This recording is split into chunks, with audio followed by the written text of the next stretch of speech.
Hello there! In this video review I will try to explain the features of my Portal Radio Replica and how it's made. First of all, if anyone's wondering, I'm not really your big fan of video games, big enough to spend time for a dummy decorating thing for the shelf.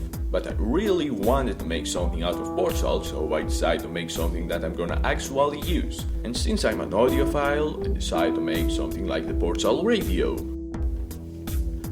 This is a Portal Radio replica that features an actual FM radio as well as a 3.5mm input for use as iPod speaker and such.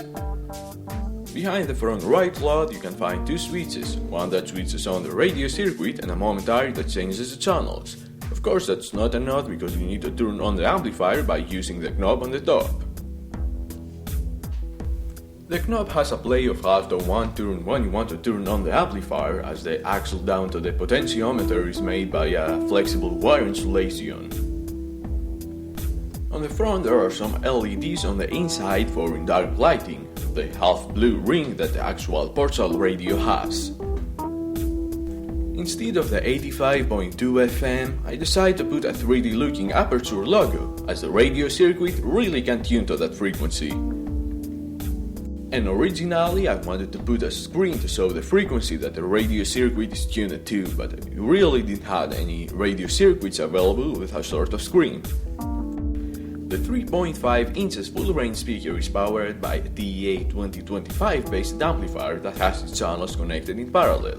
That is in order to provide more current with the same voltage, exactly like this low impedance speaker needs.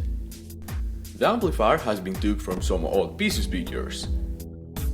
Some PCB lines used to be broken off, but now it works like a charm. Some of the things I've done to the amplifier was bypassing the treble potentiometer and removing the bridge rectifier, so it can work on DC. I've also doubled the smoothing capacitance to 2200 mF. Can't really say it's needed, but it's an extra measure for operation on linear wires far from the power source. Although you can't say the sound quality of the randomly placed 3.5 inches full range speaker is anywhere near the high end, it sounds loud and excellent compared to commercial iPod dogs and boomboxes, especially if you know that the driver has a QTS value of more than 1.7, making it more suitable for open baffle and car doors. It works by a DC power supply from 5 to 15 volts.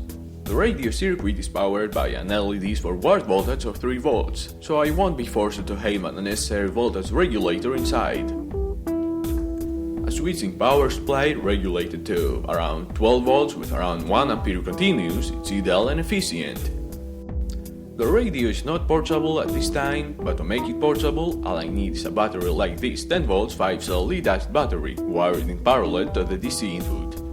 When it's gonna be connected to the power supply, the battery is gonna charge up, as it needs around 2.3 to 2.4 volts per cell to charge properly. So a power supply regulated at around 12 volts under slight load is also ideal to charge a battery like that. What might also be needed is a diode, so the current won't flow back to the power supply, and of course a resistor to limit the current. I could proceed with a more advanced charging circuit, but this battery already has all function on the plates, so I'm not really worrying about it, but it does work, of course with lower capacity, but the radio's peak consumption is around 100 mA regardless the input voltage, so it's pretty much enough to run it for a couple of hours. Now about how it's made. It's cool to read on a scrap urethane insulation foam block from a commercial freezer. All you see on it is either from scrap or things I've already had. It's around 20 euros on materials that I didn't pay, but also more than 300 hours of work, which I spent more on experimenting than actually building it. The project started October of 11, and it was done as of middle March of 12. I wasn't working on it all day long every day, so it didn't really took half year as it looks like. Some of the materials I've used was of course the polyester putty, also known as body filler, around 1.5 kilograms of it, which I used to fix the shape of the foam. Also cement, plastering and to attack the screw plugs on the foam, oil-based paint, water-based primer and a few paints, 4 to 10mm MDF, scrap plexiglass and so on. The base and front plate is painted with water-based emulsion paint, the one you usually put on your walls.